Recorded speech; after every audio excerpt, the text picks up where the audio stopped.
ஆமேன். சங்கீதக்காரன் சொல்லும் பொழுது, கர்த்தர் நமக்கு பெரிய காரியங்களை செய்தார், இது நிமித்தம் நாம். பக்கத்தில் இருக்கிற 2 பேருக்காக சொல்ல முடியுமா பாருங்களேன். முகத்தை பார்த்து கருத்தை உயர்த்தி சொல்லுங்க. 2 பேருக்கு சொல்லுங்க. கர்த்தர் நமக்கு பெரிய காரியத்தை செய்தார், இது நிமித்தம் நாம். சத்தமா சொல்லுங்களேன். கர்த்தர் நமக்கு பெரிய காரியங்களை செய்தார், இது நிமித்தம் நாம் மகிழ்ந்திருக்கிறோம். ஆமேன். எனக்கு இந்த இடத்திலே வந்து இந்த ஆலயத்தை பார்க்கும் பொழுது நான் இங்கே இல்லை, எங்கெங்கேயோ போயிட்டே இருக்கிறேன். ஆமேன். என் ஆண்டவருடைய அன்பு, அவருடைய பாசம், அவருடைய ஏக்கம், அவருடைய பராமரிப்பு, அவருடைய வழிநடத்துதல், அவருடைய பாதத்தில் விடுகிற ஒவ்வொரு சொட்டு கண்ணீருக்கும் அவர் கொடுக்கிற பதில், நம்முடைய ஜெபத்துக்கு அவர் கொடுக்கிற பிரதிபலன், இதெல்லாம் தான் நான் இங்கே உட்கார்ந்து யோசித்துட்டே இருந்தேன். வேதம் சொல்லுகிறது, கண்ணீரோடு விதைக்கிறவன் கம்பீரத்தோடு அறுப்பான். நான் எப்பொழுதுமே சொல்லுவேன், இயேசுவின் இரத்தத்தால் மீட்கப்பட்ட ஒரு பிள்ளையுடைய ஒரு சொட்டு கண்ணீர் நீங்க எங்குமே வீணாக செலவிடக்கூடாது. அது அப்பாவுடைய பாதத்தில் செலவிட்டால் அதுக்கு பிரதிபலன் உண்டு. ஆமேன். அப்படியானால் இங்கே சாட்சிகள், காரியங்கள் கேட்டுக்கொண்டே இருந்தோம். இதனுடைய ஸ்தாபரிகள், ஆரம்ப நாட்களிலே ஆரம்பித்தவர்களுக்கு இன்னைக்கு நம்ம கூட இல்லாவிட்டாலும், நான் லூக்கா எழுதிய புஸ்தகத்தில் எழுதியிருக்கிறபடி பார்க்கிற அந்த ஐஸ்வர்யவான் லாசருவின் சரித்திரத்தை படிக்கும் பொழுது, லாசரு மேலே இருந்து பார்க்கிறான், ஐஸ்வர்யவான் கீழே இருந்து பார்க்கிறது நம்ம பார்க்கிறோமே. அப்படியானால் இங்கே கண்ணீர் சிந்தி ஜெபித்து போன சகல பரிசுத்தவான்களும் கீழே குனிந்து பார்த்து கொண்டு இப்ப இருக்கிறார் என்று நான் விசுவாசிக்கிறேன். அதில் எல்லாவற்றும் மத்தியிலே 2 கண்கள். ஆகார் சொன்னது போல, நீர் என்னை காண்கின்ற தேவன், நானுமே நோக்கும் அடிமை என்று சொன்னபடி 2000 ஆண்டுகளுக்கு முன்னே கொல்கோதாவில் நமக்காக கடைசி சொட்டு ரத்தமும் சிந்தின நம்முடைய நேச மணவாளன் இயேசு கிறிஸ்து இதை கண்டிப்பாக மகிழ்ந்து கொண்டிருக்கிறார். இந்த கல்லின் மேல் என் சபையை கட்டுவேன், பாதாளத்தின் வாசல் அதை மேற்கொள்ளவில்லை. நம்ம கட்டவில்லை, கர்த்தர் கட்டினார். கர்த்தர் வீட்டை கெட்டாராகில் கெட்டுடைய பிரயாசங்கள் விருதா என்று பார்க்கிறோம். கர்த்தர் இதை கெட்டினார், கர்த்தர் இதுக்காக உதவி செய்தார். இதற்காக ஜெபிக்கிற மக்களை கர்த்தர் தகுதிப்படுத்தினார், உதவி செய்கிற மக்களை கர்த்தர் தகுதிப்படுத்தினார், வேலை செய்கிற மக்களை கர்த்தர் தகுதிப்படுத்தினார். எல்லாம் கர்த்தருடைய பிளானின்படி நடந்து முடிந்தது. இந்த காரியம் கர்த்தரால் ஆயிற்று. வலதுகத்தை வைத்து சொல்லலாமா, இந்த காரியம் கர்த்தரால் ஆயிற்று. அப்படி நாம் நம்புகிறது உண்டானால் தேவன் பெரிய காரியத்தை செய்வார். நான் கேரளாவிலே பிறந்து வளர்ந்திருக்கிறேன். என் பக்கத்து வீட்டுக்காரர் தான் மற்ற அடுத்த பிரசங்கியார் இங்கே உட்கார்ந்துட்டு இருக்கிறேன். எல்லாம் ஒரே ஊர் தான். எனக்கு பார்க்க அது ஸ்தாபனம் ஒன்று தான். அவரு ஏஜி தான், நானும் ஏஜி தான். கர்த்தருக்கு ஸ்தோத்திரம். ஏஜில் கொஞ்சம் வித்தியாசம் இருக்குது, ஆனால் போர்டு ஏஜி. கர்த்தருக்கு ஸ்தோத்திரம். ஆமேன். அவர் இருக்கிற ஊரும் நான் இருக்கிற ஊரும் பாஸ்டரோட சின்ன மரும, அவன் என் ஊர் தான். கூட்டிட்டு போயிடலாமான்னு யோசிக்கிறேன். வந்தோடனே சொல்லு, நானும் ராம்னிக்காரன் தான் பாஸ்டர் சொல்லி ஓடி வந்தாங்க. நல்ல காலம். கர்த்தருக்கு ஸ்தோத்திரம். கர்த்தர் நல்லவர். ஆமேன். கர்த்தர் நல்லவர். ஆமேன். நான் இப்போ காஞ்சிபுரத்தில் கிட்டத்தட்ட 40 ஆண்டுகளாக அசம்பிளிஸோடு ஸ்தாபனத்தோடு இணைந்து நின்று கர்த்தருடைய மகிமையான ஊழியத்தை செய்து வருகிறேன். காஞ்சிபுரம் டிஸ்ட்ரிக்ட், திருவண்ணாமலை டிஸ்ட்ரிக்ட், வேலூர் டிஸ்ட்ரிக்டில் அநேக சபைகளை ஸ்தாபிக்க கர்த்தர் கிருபை செய்தார். இப்போ காஞ்சிபுரம் சிட்டியை மையமாக கொண்டு 5000 பேர்கள் ஆராதிக்கக்கூடிய ஒரு இடத்துக்காக ஜெபித்தோம். கர்த்தர் அநேகருடைய ஜெபத்தை கேட்டு கடந்த 25ஆம் தேதி அதுக்குரிய இடத்தை ரெஜிஸ்ட்ரேஷன் செய்ய கர்த்தர் கிருபை செய்தார். வருகிற 1ஆம் தேதி புதன்கிழமை அந்த பூமி பிரதிஷ்டை ஆரம்பமாகுது. அதோடு தொடர்ந்து பணி ஆரம்பிக்க போகுது. கொட்டேஷன் பார்த்தா நீங்க கேட்டா நீங்க மயங்கி விழுவீங்க. அந்த கொட்டேஷன் சொல்ல போறது இல்லை. கர்த்தர் காத்து கொள்ளுவார். கர்த்தர் தேவைகளை சந்திப்பார். பல கோடிக்கு ஒரு மாபெரும் ஆலயம், கிட்டத்தட்ட 5000 பேர் ஒரே நேரத்தில் ஆராதிக்கிற மாதிரி காஞ்சிபுரம் சொன்ன டெம்பிள் சிட்டி, விக்கிரகத்தோப்பு, பிசாசின் கோட்டை, அதுக்குள்ளே கர்த்தர் ராஜ்யம் எழும்ப போகுது. எத்தனை பேர் சந்தோஷமா இருக்கிறீங்க? எத்தனை பேர் சந்தோஷமா இருக்கிறீங்க? நான் ஒரே ஒரு காரியத்தை சொல்லி வேகமாக 2 வார்த்தை வேதத்தை சொல்லி முடிக்க ஆசைப்படுகிறேன். 2 விதமான ஊழியம் இருக்கு. ஒன்று அப்போஸ்தல ஊழியம், இன்னொன்று அப்பாஸ்தான ஊழியம். விளங்குதான் எனக்கு புரியல. ஒன்று அப்போஸ்தல ஊழியம், செருப்பு இல்லை, துணி இல்லை, கஞ்சி இல்லை, வீடு இல்லை, பேர் இல்லை, பட்டம் இல்லை, பதவி இல்லை, எந்த டாக்டரேட்டும் இல்லை. அதான் அப்போஸ்தல ஊழியம். காலிகள் தேய, முழங்காலிகள் தேய, கண்ணீர் விட்டு கதறி, பசியும் பட்டினியும் தாகவுமாக நம்முடைய பின்னணியில ஒரு கூட்ட மக்கள் கர்த்தருக்காக உழைத்து விதைத்து மறைந்து இப்போ ஓய்வெடுத்து கொண்டிருக்கிறார்கள். அவர்கள் விட்டு போனதை எடுத்து செய்கிற நம்ம எல்லாம் அப்பா ஸ்தான ஊழியத்தில் இருக்கிறோம். எனக்கு 2 மக்கள், 2 பேரும் படித்த மேதைகள், வெளிநாட்டுகளிலே பணிகள் செய்து கை நிறைய சம்பாதிக்கக்கூடிய பிள்ளைகள். ரிசைன் பண்ணி 2 பேரும் இப்போ என்னோடு கூட இருந்து அப்பா ஸ்தான ஊழியத்தை செய்யறாங்க. நான் சொல்றது விளங்குதான் தெரியல. அப்போஸ்தல ஊழியம் வேற, அப்பா ஸ்தான ஊழியம் வேற. கர்த்தருக்கு ஸ்தோத்திரம். அப்பா மாரிகள் கண்ணீர் விட்டு கஷ்டப்பட்டு பட்டினி கிடந்து தியாகப்பட்டு வைத்தை முறுக்கி கெட்டி கொடுக்கிற அந்த சந்தோஷத்தை அனுபவிக்கிறதுக்காக தான் மக்கள் இருக்கிறோம். அது அப்பா ஸ்தானம். ஆனா இந்த 2 ஊழியத்தையும் பார்க்க ரொம்ப வித்தியாசம் இருக்கும். அப்பா ஸ்தானத்தில் இருந்து ஆமீன் ஜெபிக்கிறது வேற, அப்போஸ்தல ஸ்தானத்திலிருந்து ஜெபிக்கிறது வேற. அந்த ஜெபம் வேகமாக பரலோகத்திலே செல்லும். அப்பா ஸ்தானத்துக்கு இப்போ இங்க ஒரு வீட்டில் இந்த சர்ச்சில் ஒரு அப்பாவோட ஸ்தானத்தில், இயேசுதாஸ் ஸ்தானத்தில் அவருடைய மக்கள் வந்து இந்த ஊழியத்தை சொன்னா அவங்களுக்கு என்ன இடம் வாங்கணுமா, கட்டிடம் கட்டணுமா, கஷ்டப்படணும், ஒன்றும் இல்லை. ஆகா சொல்லி காலரை தூக்கி சுகமாக இந்த ஊழியத்தை செய்யலாம். ஆனா இயேசுதாஸ் பாஸ்டர் தனியா ஒரு அறையிலே கொண்டு போய் உட்கார்ந்து பேச ஆரம்பித்தால் அவருக்கு பேசுறதுக்கு நேரம் இருக்காது, கண்ணீர் தான் சிந்தி கொண்டிருக்கும். அப்படியான நம்முடைய ஆண்டவர் நமக்கு நல்ல பிதாக்களை கொடுத்திருக்கிறாங்க, நல்ல அப்போஸ்தலரை கொடுத்திருக்கிறாங்க, நல்ல பிள்ளைகளை தந்திருக்கிறாங்க, நல்ல ஊழியங்களை தந்திருக்கிறாங்க. அதுக்காக கர்த்தருக்கு நான் ஸ்தோத்திரங்களை எடுக்கிறேன். அப்போஸ்தல நடபடியின் புஸ்தகம் 9ஆம் அதிகாரம் 31வது வசனம் சொல்லுகிறது, அப்பொழுது யூதேயா, கலிலேயா, சமாரியா நாடுகளில் எங்கும் சபைகள் சமாதானம் பெற்று பக்தி விருத்தி அடைந்து கர்த்தருக்கு ஆமீன் பயப்படுகிற பயத்தோடும் பரிசுத்த ஆவியின் ஆறுதலோடும் ஆமீன் நடந்து பெருகினார்கள். எல்லாரும் அந்த வசனத்தை எடுக்கிறீங்களா? அப்போஸ்தலர் நடபடி என்னோட பைபிளை 176ஆம் பக்கம், அப்போஸ்தலர் நடபடி 9:31. சபை எப்படி நடக்க வேண்டும், சபை எப்படி இருக்க வேண்டும், சபை எதுக்காக ஸ்தாபிக்கப்பட்டது, சபைக்கு தலைவன் யாரு, சபைக்கு மூலக்கல் யாரு, சபையுடைய உண்மையான பொறுப்பு யாரு கையில் வசமா இருக்கிறது, யாரு சபையை நடத்த வேண்டும், எப்படி சபையை நடத்த வேண்டும், இதெல்லாம் நாம் கற்றுக்கொள்ள வேண்டிய காரியமா இருக்கிறது. இன்னைக்கு எந்த ஒரு சபை எடுத்து பார்த்தாலும், ஸ்தாபனம் எடுத்து பார்த்தாலும் அதற்குள்ளே கம்பல்சரி ஒரு கமிட்டி அவசியமா தேவைப்படுது. கமிட்டி இல்லாம சபையை கண்ட்ரோல் பண்ண முடியாது. ஆனால் எந்த சபை வளருகிறார் என்று கேட்டால் கமிட்டி அவசியமா தேவை. கமிட்டி இல்லாம நான் ஒரு ஸ்தாபனத்தில் தான் இருக்கிறோம், அவசியம் கமிட்டி வேணும்.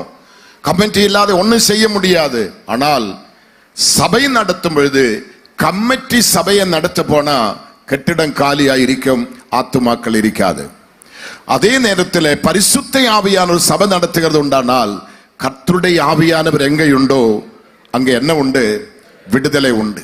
இந்த கட்டிடம் முழுவதுமாக நிரம்பி துளும்பி இன்னைக்கு வந்திருக்கிற இத்தனை மக்களை போன்ற இந்த இடம் நிரம்பி துளும்ப வேண்டுமானால், இங்கே 1-2 ஆராதனைகள் தொடர்ந்து நடைபெற வேண்டுமானால் கமிட்டி அல்ல சபை நடத்த வேண்டியது, ஆவியானவர் சபை நடத்த வேண்டும். ஆவியானவர் சொல்லுகிறதை காதுள்ளவன் கேட்க கடவான். இந்த சத்தியத்துக்குள்ள நம்ம கடந்து செல்லும் பொழுது அப்போஸ்தலன் பவுல் என்ன சொல்ல, அப்பொழுது யூதேயா, கலிலேயா, சமாரியா நாடுகள் எங்கும் சபைகள் சமாதானம் பெற்று. இன்னைக்கு எந்த சபையிலே சமாதானம், ஸ்தாபனம் பெருசா இருக்கும், பேரும் பெருமையும் பெருசா இருக்கும், போர்டு பெருசா இருக்கும், பெரிய பெரிய தலைவர்கள் எல்லாம் இருப்பாங்க, உலகம் அறியப்பட்ட பெரிய பெரிய ஸ்தாபனங்கள் தான், எல்லாம் பெரிய கிங் தான். நான் கேட்கிற கேள்வி, அந்த சபையிலே சமாதானம் இருக்குதா? இயேசு கிறிஸ்து கல்வாரி சிலுவையில் தன்னுடைய கடைசி சொட்டு ரத்தம் சிந்தி கடந்து போகும் பொழுது, மரித்து உயிர்த்து கடந்து போகும் பொழுது தன்னுடைய சீஷருடைய கருத்தில் என்ன கொடுத்தார்கள்? என்னுடைய சமாதானத்தை நான் உங்களுக்கு வைத்து செல்லுகிறேன். அது உலகம் கொடுக்கிற பிரகாரம் அல்ல, நான் கொடுக்கிற சமாதானம் ஒருவனும் உங்களது எடுக்க முடியாது. இயேசு சபைக்கு என்ன கொடுத்து போனான்? பணம் அல்ல, பேர் அல்ல, பதவி அல்ல, பட்டம் அல்ல, அந்தஸ்து அல்ல, தன்னுடைய கடைசி சொட்டு ரத்தமும் கொடுத்தான். இரண்டாவது தன்னுடைய சமாதானத்தை சபைக்கு கொடுத்தான். அந்த சமாதானம் இந்த சபையில் பெருக வேண்டுமானால், அந்த சமாதானம் இந்த சபையிலே துளும்ப வேண்டுமானால், இந்த சபைக்குள்ள ஒரு தற்கொலை பண்ண வேண்டிய கேஸோ அல்லது கொடிய வியாதியோ ஒரு பெரிய பிரச்சனையோடு வாழ்க்கை நொந்து வெந்து போய் காயப்பட்டு ஒருவர் வருகிறது உண்டானால், இந்த வாசலுக்குள்ளே கால் வைக்கும் போது ஒரு சமாதானம் அவர்கள் நிரப்ப வேண்டும். ஆமீன் சொல்ல முடிந்தா சொல்லலாம். கர்த்தருக்கு ஒரு சமாதானம் அவர்களை நிரப்ப வேண்டும். அவர்கள் சொல்லணும், நான் வந்தது இப்படி, ஆனா இப்ப நான் போகும் இப்படி. வந்த வேதனையோடு சபை விட்டு கிளம்ப கூடாது, வந்த கண்ணீரோடு சபை விட்டு கிளம்ப கூடாது. இதுக்குள்ள நுழைகிற அத்தனை மக்களும் தேவனால் தொடப்பட வேண்டும், தேவனுடைய கிருபையால் நிரப்பப்பட வேண்டும், அவருடைய சமாதானத்தால் நிரம்ப வேண்டும், அவருடைய சந்தோஷத்தால் நிரம்ப வேண்டும், அவருடைய விடுதலாக நிரம்ப வேண்டும். நான் அடிக்கடி ஊழியர்கள் கான்ஃபரன்ஸிலே பேசும் நான் சொல்லுகிற ஒரு வழக்கம் உண்டு. நம்முடைய சபை என்பது ஒரு ஃபேக்டரி. யாரு வராமின்னு சொல்ல மாட்டீங்க. விஷயம் புரிஞ்சா மட்டும் மனசிலாயோர் மாத்திரம் பறஞ்சா மாதிரி. சபை என்பது ஒரு ஃபேக்டரி. காஞ்சிபுரம் டிஸ்ட்ரிக்ட்ல இன்னைக்கு தமிழ்நாட்டினுடைய மேக்சிமம் எல்லா ஃபேக்டரிகளும் எங்க டிஸ்ட்ரிக்ட் தான் இருக்குது.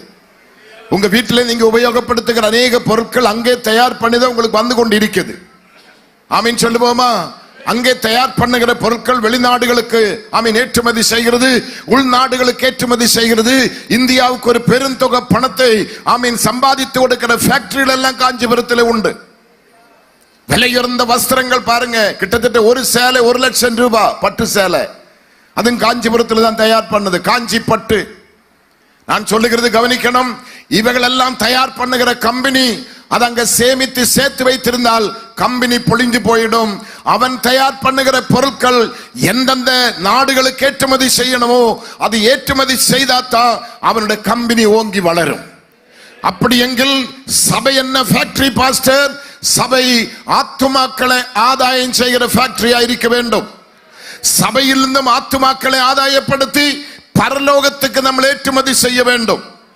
விஷயம் புரிந்தவங்க மாத்திரம் ஆமீன் சொன்னா போதும், புரியாதவங்க சொல்லக்கூடாது. என்னோட சபை என் ஆண்டவர் ஆகிய தேவனுடைய ராஜ்யத்தை நிரப்புகிற 1000 ஆத்துமாக்களை ஏற்றுமதி செய்கிற ஒரு தூய்மையான பரிசுத்த சபையாய் என் சபை மாறப்பட வேண்டும்.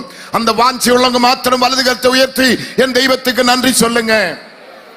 ஏதோ ஒரு பேருக்காகவோ ஒரு பிரஸ்தாபத்துக்காகவோ ஒரு சங்கடனைக்காகவோ அதில் ஒரு உன்னதமான ஸ்தானத்தில் வந்து நின்று பேரும் பெருமையும் பெறதுக்கு அல்ல சபை. சபை என்பது தேவனுடைய ராஜ்யத்துக்காக ஆத்துமாக்களை பக்குவப்படுத்தி ஆத்துமாக்களை தகுதிப்படுத்தி அனுதினமும் ஜீவ புத்தகத்தில் பேர்கள் பதிந்து கொண்டிருக்க வேண்டும். நான் கடந்த சனி ஞாயிறு அடையார் சிட்டி, சென்னை சிட்டியில் அடையாறுல நான் முதல் கிட்டத்தட்ட 41 வருஷங்களுக்கு முன்ன ஸ்தாபித்த சபையில சனி ஞாயிறு நான் பேச கடந்து சிட்டியோட சங்கு பகுதி, சென்னை பட்டணத்தோட மத்திய பகுதி நான் சொல்லுகிற பிளேஸ். என்னோடு கூட வந்த தம்பி இங்க வந்திருக்கிறாங்க. அவன் தான் எனக்கு கார் ஓட்டி வந்தேன். சனிக்கிழமை நான் பேசினேன், ஞாயிற்றுக்கிழமை நான் பேசினேன். ஞாயிற்றுக்கிழமை ஆற்றக்கால் கொடுக்கும்போது 48 பேர்கள் முன்னாடி நிற்கிறாங்க ஞானசாரம் எடுக்கிறதுக்காக. அத்தனை பேர்களும் பெரிய படித்த மேதைகள், நல்ல விவரம் தெரிந்தவர்கள், பட்டணவாசிகள், நல்ல தேர்ந்தவர்கள், அழகிலும் பணத்திலும் படிப்பிலும் அறிவிலும் தேர்ந்தவர்கள். சத்தியத்தை கேட்ட மாத்திரத்தில் ஓடி வந்து எனக்கு இயேசு வேணும் சொல்ல வேண்டுமானால் சத்தியம் சத்தியமாயிருக்க வேண்டும். சத்தியத்தையும் அறிவீர்கள், சத்தியம் உங்களை விடுதலையாக்கும். நம்முடைய சபை சத்தியத்தை பேசுகிற சபையான படினாலதான் இவ்வளவு மகிமையான காரியத்தை நீங்க காண்கிறீங்க. சத்தியம் எங்கேயுண்டோ அங்க நிச்சயம் விடுதலை உண்டு. ஒரு ஆமீன் சொல்ல முடிந்தா சொல்லுங்களேன். பாஸ்டர்ஸ் யாரும் வாய் திறக்க கூடாது, நீங்க அமைதியா இருக்கணும். ஓகே, நீங்க பெரிய மூத்த பெரிய டாக்டர்ஸ், பிஷப்புகள், பெரிய ஆட்கள் நீங்க வாய் திறக்கவே கூடாது. திறந்தா நன்மை, திறக்காவிட்டா அவ்வளவுதான். ஆமீன். நம்முடைய காரியங்கள் நம்ம பார்க்கும்போது இங்க என்ன எழுதியிருக்கிறார்கள்? அப்பொழுது யூதேயா, கலிலேயா, சமாரியா நாடுகள் எங்கும் சபைகள் சமாதானம் பெற்று பக்தி விருத்தி அடைந்து. இன்னைக்கு சபைக்குள்ள பக்தி உண்டா? சபைக்குள்ள பரிசுத்தம் உண்டா? பக்தி விருத்தி உண்டா? கர்த்தருக்கு ஸ்தோத்திரம். இதை பார்க்கணும். சென்னை பட்டணத்தில் நீங்க வந்து பார்த்தால் பெரிய சபைகள், கர்த்தருக்கு ஸ்தோத்திரம், கோடிகள் கொடுத்து கட்டப்பட்ட பெரிய சபைகளில் எல்லாம் இன்னைக்கு என்ன மாதிரி லைட்டுகள் ஜோடித்து என்ன மாதிரி டிஸ்கோ டான்ஸுகள் நடக்குது. கிளப்புக்கு போக தேவையில்லை, பெந்தகோஸ்து சபைக்கு போனா போதும். ஆனா நான் சொல்லுகிறது பெந்தகோஸ்து அல்ல, அது வேகாத்த கோசா இருக்கிறார். நம்முடைய சபையில டிஸ்கோ அல்ல, பரிசுத்த ஆவியோட மகிமை உள்ள பிரசன்னம், பரிசுத்த ஆவியோட சத்தம், பரிசுத்த ஆவியோட சித்தம், பரிசுத்த ஆவியோட மகிமை, அதுதான் நம்முடைய சபையிலே வெளிப்பட வேண்டும். எந்த கிங் சபைக்கு வந்தாலும் அவன் அல்ல தலைவன், நம்முடைய ஆண்டவர் தான் தலைவன். எத்தனை பேர் சந்தோஷமா இருக்கிறீங்க? ஆமேன். கர்த்தர் மனுஷனை புகழ வைக்கிறதுக்கு அல்ல, தெய்வத்தை புகழுகிற சபையாக நம்முடைய சபை மாற வேண்டும். இங்கே சொல்லுகிறது ஆமேன், பக்தி விருத்தி அடைந்து கர்த்தருக்கு பயப்படுகிற பயத்தோடும் பரிசுத்த ஆவியின் ஆறுதலோடும் நடந்து பெருக வேண்டும். பரிசுத்த ஆவியோட கிருபையினாலும் அவருடைய ஆறுதலினாலும் என்னோட சபை பெருக வேண்டும். நீங்க விரும்புறீங்களா? நீங்க விரும்புறீங்களா? என்னோட சபை சத்தியத்தினாலும் பரிசுத்த ஆவியின் மகிமையினாலும் நிரம்பி துளும்பி வழிய வேண்டும். ஆமேன். நான் காஞ்சிபுரத்தில் செல்லும் பொழுது அங்க ஒரு சபை இல்லை, அங்க ஒரு விசுவாசி இல்ல, ஒரு வீடு கிடையாது, எனக்கு ஏறி இறங்க ஒரு வீடு கிடையாது. அசம்பிளிஸோட ஸ்தாபனம் எனக்கு அன்னைக்கு கொடுத்தது வெறும் 250 ரூபாய் சாலரி. 3 மாதம் தான் நான் சாலரி நான் வாங்கினேன். கர்த்தருக்கு ஸ்தோத்திரம். அன்றைக்கு நான் தங்கதுக்கு அடுத்த வீடு ஆமீன் 750 ரூபாய் வாடகை. எனக்கு வருகிற சம்பளம் 280 ரூபாய். 2 பிள்ளைகளை படிக்க வைக்கணும், வளர்க்க வைக்கணும், சாப்பிடணும், ஊழியம் செய்யணும். சபை இல்ல, ஒரு பிலீவர் இல்ல, ஒரு 10 பைசா வருமானம் கிடையாது. அந்த 280 ரூபாய் 3 மாதம் தான் வாங்கினேன். 41 வருஷம் முடியுது. அசம்பிளிஸோட ஸ்தாபனத்தில் வந்து வெறும் 750 ரூபாய் தான் நான் வாங்கி இருக்கிறேன். இங்க லைவில் போகுது, அதனாலதான் சொல்றேன். ஆமீன். இது அறிஞ்சிருக்க வேண்டும். ஒரு ஸ்தாபனம் அல்ல நம்மளை அழைத்திருக்கிறது, ஒரு சங்கடனை அல்ல நம்மை அழைத்திருக்கிறது. எந்த தலைவர்களும் நம்மை அழைக்கவே இல்லை. பாஸ்டர் இயேசுதாஸை அழைத்தது எந்த தலைவரும் அல்ல, எந்த சங்கடனையும் அல்ல. பாஸ்டர் வர்கீஸை அழைத்தது நோ அசம்பிளிஸோடு ஸ்தாபனம், எந்த லீடர்ஸ் என்னை அழைக்கவில்லை. என்னை அழைத்தவர் உண்மையுள்ளவராயிருக்கிறார். அவரின் கையை பிடித்திருக்கிறார். அன்று முதல் இன்று வரையிலும் கர்த்தர் நடத்தி கொண்டே வருகிறார். ஆமீன். இப்ப 10 ஏக்கருக்குள்ள 110 அடி நீளம், 50 அடி அகலத்தில் ஒரு கட்டுமான பணிக்கு பேஸ் முடிந்து நிக்குது. அடுத்தது இப்ப வர 1ஆம் தேதி 5000 பேர் ஆராதிக்கிற சபைக்கு பிரதிஷ்டை ஆரம்பிக்க பணி ஆரம்பிக்க போகுது. இப்படி பல இடங்களில் சபை இன்னைக்கு காஞ்சிபுரத்தை மையமாக கொண்டு எழுப்ப கர்த்தர் கிருபை செய்திருக்கிறார். 16 அதிகம் சபை இன்னைக்கு இருக்குது. இன்னும் கர்த்தர் அநேக அந்த 16 பக்கத்தில் சைபரை போட்டு தான் நான் மறிக்கணும். புத்தி உள்ளவங்களுக்கு தான் புரியும். 16 பக்கத்துல சைபர் போட்டால் 160, அதை கட்டி முடித்து தான் நான் மறிக்கணும். இதனுடைய ஆசை, இதனுடைய ஏக்கம். நீதிமான் விரும்புறதை கர்த்தர் அவனுக்கு கொடுப்பாராக. நீங்களும் நானும் நீதிமான்களா இருந்தால் நீதிபதியின் புத்தகம் சொல், நீதிமானுக்கு ஒரு கேடும் வராது. நீதிமான சந்ததி அப்பத்துக்கு இறக்க மாட்டேன். நீதிமான சந்ததி அப்பத்துக்கு இறக்க மாட்டேன். நீதிமான்களாய் வாழ்ந்தால் எவங்கிட்ட போய் கைதட்டி டொனேஷன் கேட்க தேவையில்லை. கொஞ்சம் முன்னே கேட்டோமே, அவங்களா வந்து கொடுக்கிறாங்க.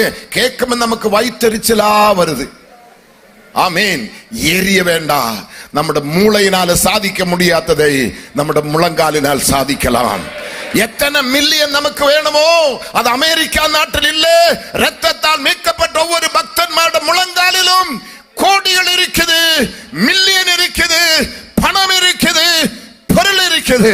முழங்கால் படிட்டு செபிக்கிற பக்தர்களே, ஊழியர்களே, நீங்கள் ஒரு காலத்தும் வெட்கப்பட்டு போக என் தேவன் சம்மதிக்க மாட்டார்.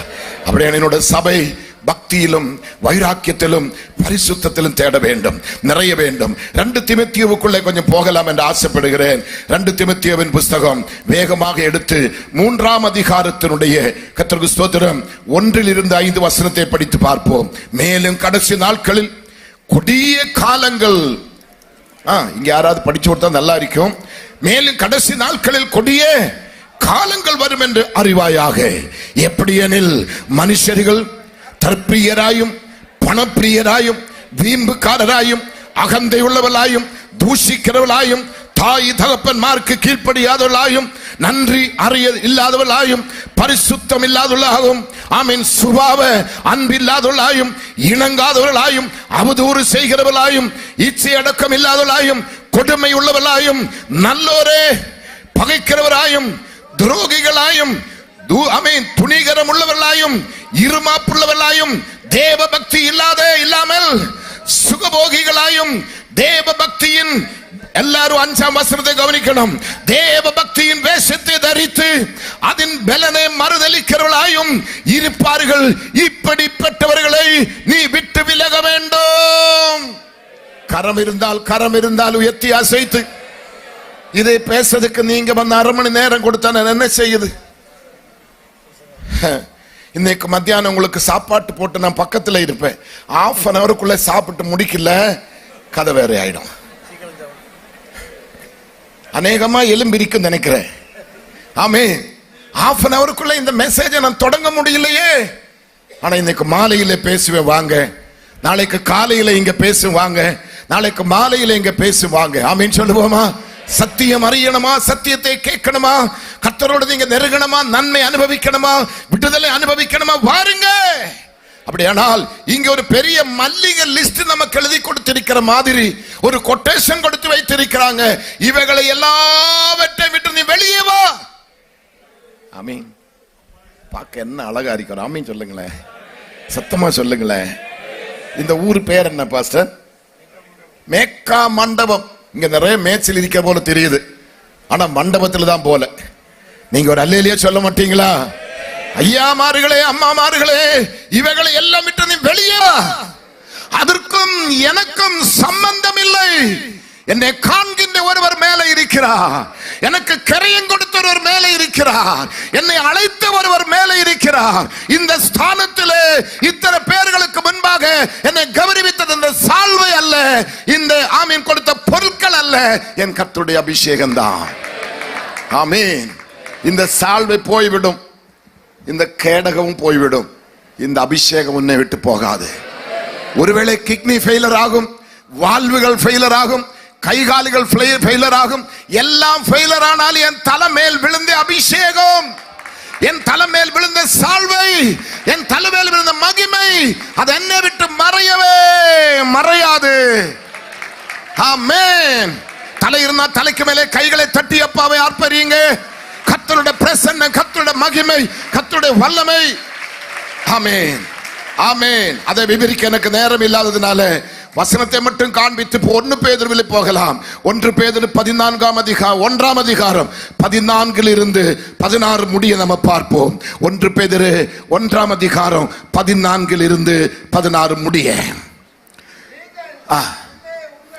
நீங்கள் முன்னே உங்கள் அறியாய்மையினாலே கொண்டிருந்த இச்சைகளின்படி இனி நடவாமல், அறியாய்மையினாலே கொண்டிருந்த இச்சையின்படி இனி நடவாமல், எப்படி கீழ்ப்படுகிற பிள்ளைகளாய் இருந்து உங்களை அழைத்தவர். ஆமென். எவ்வளவு தெளிவாக சொல்ற பாருங்க. நீங்க முன்னே உங்கள் அறியாய்மையினாலே கொண்டிருந்த இச்சைகளின்படி நடவாமல் கீழ்ப்படுகிற பிள்ளைகளாய் இருந்து உங்களை அழைத்தவர் பரிசுத்தராய் இருக்கிறது போல நீங்களும் உங்கள் நடக்கைகளில் எல்லாவற்றிலேயும் பரிசுத்தராய் இருங்கள். நம்முடைய எல்லா நடக்கையிலும் ஒரு பரிசுத்தம் தேவை. அடுத்தது, நான் பரிசுத்தர் ஆகையால் நீங்களும் பரிசுத்தராயிருங்கள் என்று எழுதியிருக்கிறார். அன்றியும்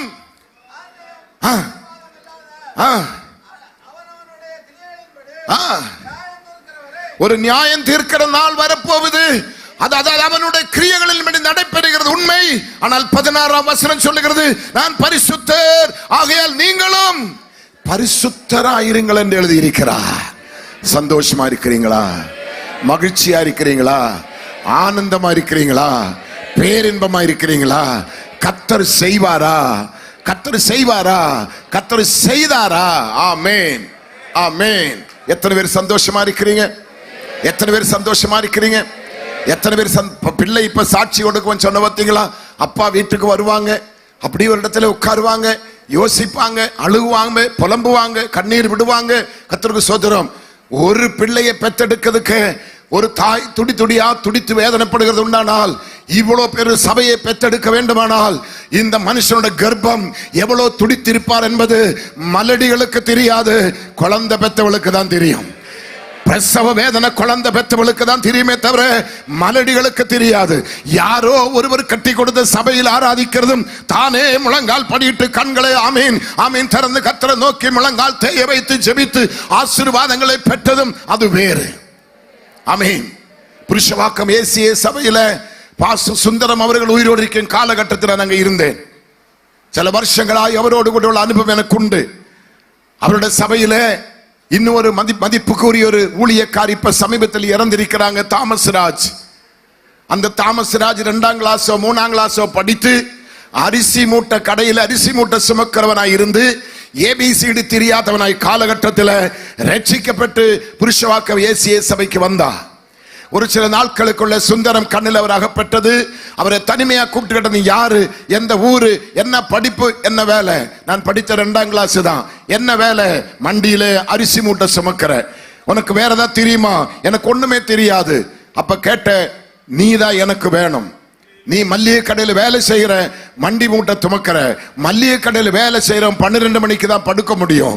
மல்லிகை கடையில் வேலை செய்யறோம் 4 மணிக்கு எழும்பணும். அப்படிப்பட்ட ஊழியக்காரதாடா எனக்கு வேணும். 6 மணிக்கு படுத்து மறுநாள் காலை 11 மணிக்கு எழும்புற சோம்பேறி அல்ல எனக்கு தேவை. 12 படுத்து காலை 4 மணிக்கு எழும்புறா பாரு, அப்ப எனக்கு தேவை என்று சொல்லி தாமஸ் ராஜை கையை பிடித்தா.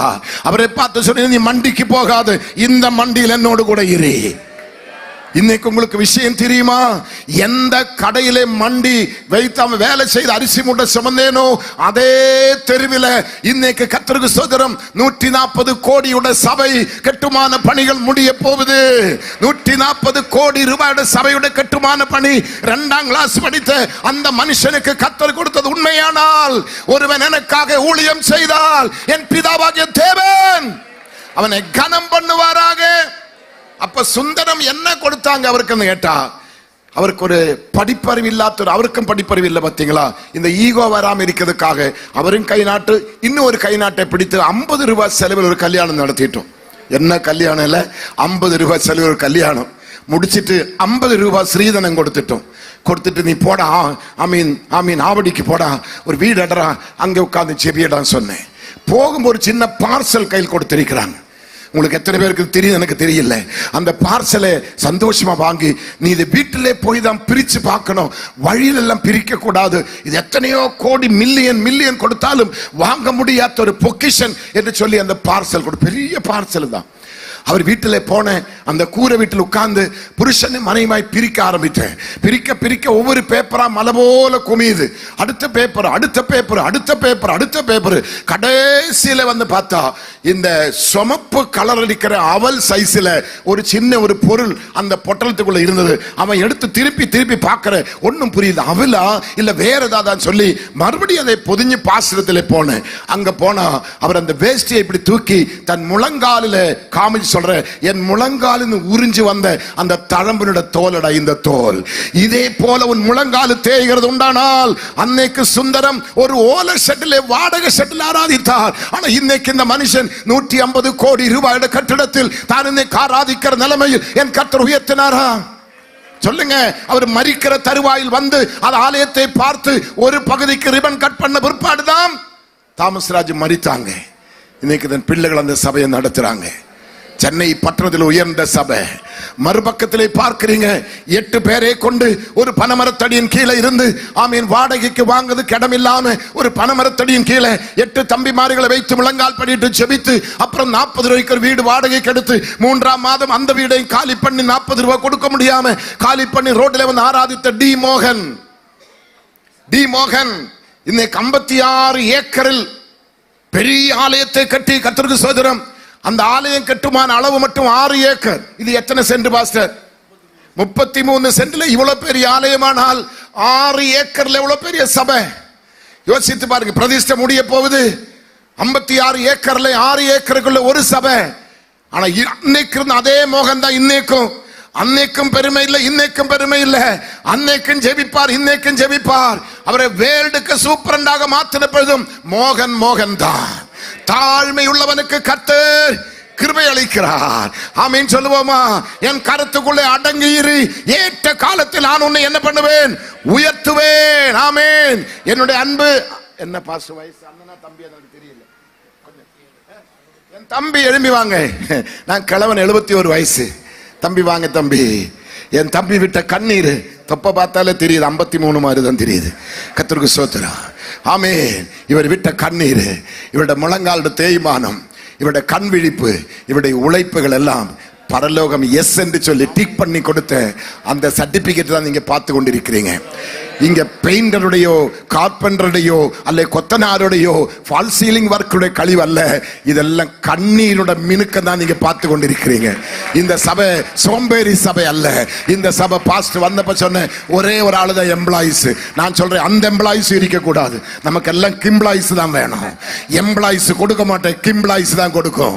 கிம்ப்ளாயிஸ் சொன்ன புரியுதா?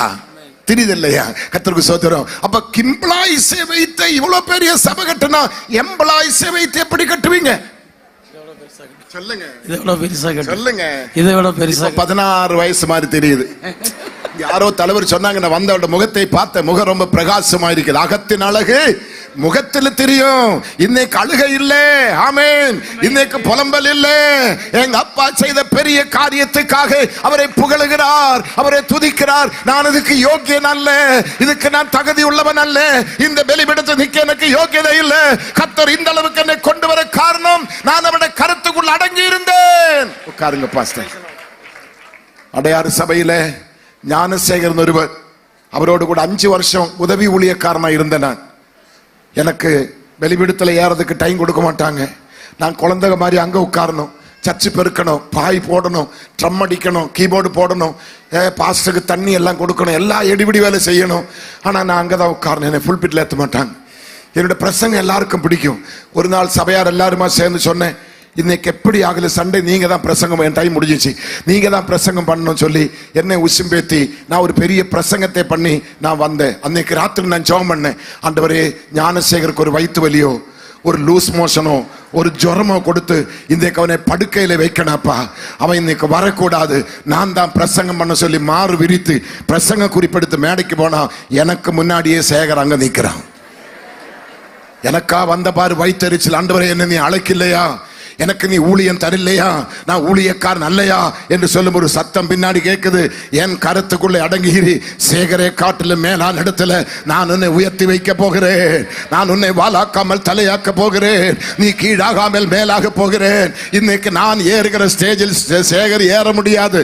சேகர் ஏறாத்த மேடையில் எல்லாம் பல நாடுகளில், அமெரிக்கா எல்லா கண்ட்ரிகளிலும் கர்த்தரனை கொண்டு போய் இன்னைக்கு உன்னதமான ஸ்தானங்களில் என் கர்த்தரனை உயர்த்தி வைக்க காரணம் இருக்க வேண்டிய காலத்தில் அடங்கி இருந்தேன். ஆமென். உதவி ஊழியக்காரலா இருக்கிற பிள்ளைகளுக்கு நான் புத்திமதி சொல்லுகிறேன், அடங்கி இருக்க வேண்டும். தேவ சித்தம் செய்ய வேண்டுமானால் முந்தி தேவ சத்தம் கேட்க வேண்டும். தேவன் சத்தம் கேட்டவனாலதான் தேவ சித்தம் செய்ய முடியும்.